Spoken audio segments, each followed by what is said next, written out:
জয় হিন্দ বন্ধুরা। বিশ্ব রাজনীতিতে ভারতের প্রভাব আজ কোন পর্যায়ে পৌঁছেছে তা কি আপনারা জানেন? ফ্রান্সের এভিয়ান শহরে অনুষ্ঠিত 52তম G7 শীর্ষ সম্মেলনের আউটরিচ সেশনে ভারতের উপস্থিতি পুরো বিশ্বের নজর কেড়েছে।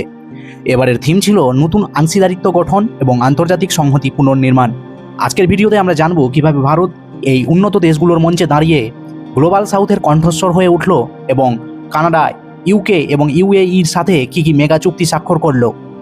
সম্পূর্ণ জানতে অবশ্যই আপনাদের পুরো ভিডিওটি দেখতে হবে এবং চ্যানেলে যারা নতুন রয়েছেন অবশ্যই চ্যানেলটিকে সাবস্ক্রাইব করে নেবেন এবং এই গুরুত্বপূর্ণ ভিডিওটি বন্ধুদের সাথে শেয়ার করবেন। তো চলুন আমরা আজকে এখান থেকে ভিডিওটি শুরু করি। শুরুতেই আলোচনা করা যাক এই সম্মেলনে ভারতের মূল বার্তা কী ছিল। প্রধানমন্ত্রী নরেন্দ্র মোদী বিশ্বের সামনে একটি অত্যন্ত গুরুত্বপূর্ণ বিষয় তুলে ধরেছিলেন, তা হলো গ্লোবাল ট্রাস্ট ডেফিসিট বা বৈশ্বিক বিশ্বাসের ঘাটতি। তিনি স্পষ্ট ভাষায় বললেন, আজকের দিনে বিশ্বের সবচেয়ে বড় সমস্যা সম্পদের অভাব নয়, বরং পারস্পরিক বিশ্বাসের অভাব। ভারত প্রথাগত দাতা গ্রহীতার মডেল ভেঙে সমতা এবং পারস্পরিক শ্রদ্ধার ভিত্তিতে নতুন অর্থনৈতিক অংশীদারিত্ব গড়ে তোলার আহ্বান জানিয়েছে।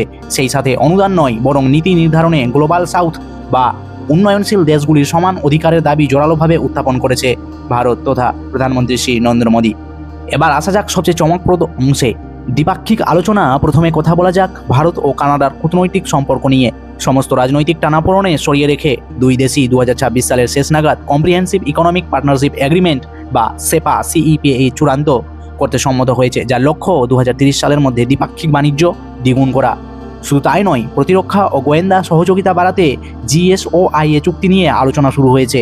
আর সবচেয়ে বড় খবর হলো পরমাণু ক্ষেত্রে 2027 থেকে 2035 সালের পর্যন্ত দীর্ঘমেয়াদী ইউরেনিয়াম সরবরাহের জন্য কানাডার কামেকো এবং ভারতের পরমাণু শক্তি বিভাগের মধ্যে 2.6 বিলিয়ন কানাডিয়ান ডলারের একটি বিশাল চুক্তি স্বাক্ষরিত হয়েছে। কানাডার পর ভারতের আলোচনা হয় যুক্তরাজ্যের সাথে অর্থাৎ ইংল্যান্ডের সাথে, যেখানে ইন্ডিয়া ইউকে ভিশন 2035 ফ্রেমওয়ার্কের অগ্রগতি পর্যালোচনা করা হয় এবং দ্রুত মুক্ত বাণিজ্য চুক্তি বা সেটা CETA বাস্তবায়নের প্রতিশ্রুতি পুনর্ব্যক্ত করা হয়। অন্যদিকে ভারত ও সংযুক্ত আরব আমিরাত অর্থাৎ UAE পশ্চিম এশিয়ায় চলমান সংঘাতের মধ্যে হরমুজ প্রণালীতে অবাধ ও নিরাপদ নৌ চলাচলের পক্ষে সওয়াল করেছে। সবচেয়ে গুরুত্বপূর্ণ বিষয় হলো প্রধানমন্ত্রী নরেন্দ্র মোদী 2026 সালের শেষ ভাগে ভারতের অনুষ্ঠিত হতে চলা 18তম ব্রিক্স শীর্ষ সম্মেলনে যোগ দেওয়ার জন্য সংযুক্ত আরব আমিরাতকে আনুষ্ঠানিকভাবে আমন্ত্রণ জানিয়েছে। অনেকের মনেই প্রশ্ন জাগতে পারে, এই G7 আসলে কি এবং এর গুরুত্ব কতটা রয়েছে। চলুন তাহলে আমরা সংক্ষেপে জেনে নেই G7 কি। 1973 সালের তেল সংকটের পর 1975 সালে বিশ্বের 6টি শিল্প উন্নত গণতান্ত্রিক দেশ নিয়ে এটি গঠিত হয়েছিল। পরে 1976 সালে কানাডা যোগ দিলে এটি হয়ে যায় G7। 1998 সালে রাশিয়া যোগ দেওয়ার পরে এর সদস্য সংখ্যা হয়েছিল 8টা, যার জন্য এর নাম হয়েছিল G8। এরপরে 2014 সালে রাশিয়া যখন ইউক্রেনের ক্রিমিয়া দখল করে, সেই কারণে রাশিয়াকে এখান থেকে বহিষ্কার করে দেওয়া হয় এবং এর সদস্য সংখ্যা কমে আসে 7টায়, যার জন্য বর্তমান এর নাম রয়েছে G7।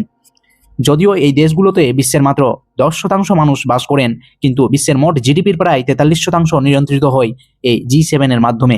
এটি কোনো স্থায়ী কার্যালয় বা চুক্তিভিত্তিক সংস্থা নয়, এটি একটি আনুষ্ঠানিক ফোরাম যার সভাপতিত্ব প্রতি বছর আবর্তিত হয়। তাহলে বুঝতেই পারছেন, G7 এর সদস্য না হওয়া সত্ত্বেও ভারতকে প্রতিবার এই আউটরিচ সেশনে আমন্ত্রণ জানানোর প্রমাণ করে যে বর্তমান বিশ্ব রাজনীতি এবং অর্থনীতিতে ভারতকে ছাড়া কোনো বড় সিদ্ধান্ত নেওয়া অসম্ভব। বন্ধুরা, আপনাদের কি মনে হয় এই সম্মেলনের পর ভারত ও কানাডার সম্পর্ক কি নতুন উচ্চতায় পৌঁছাবে? আপনার গুরুত্বপূর্ণ মতামত কমেন্ট বক্সে অবশ্যই জানান। ভিডিওটি যদি ভালো লাগে লাইক করুন, বন্ধুদের সাথে বেশি বেশি করে শেয়ার করুন এবং এই ধরনের ভূ রাজনৈতিক বিশ্লেষণের জন্য আমাদের চ্যানেলটি এখনই সাবস্ক্রাইব করুন। দেখা হচ্ছে পরের ভিডিওতে, ততক্ষণের জন্য সুস্থ থাকুন, ভালো থাকুন। জয় হিন্দ, জয় ভারত, বন্দে মাতরম।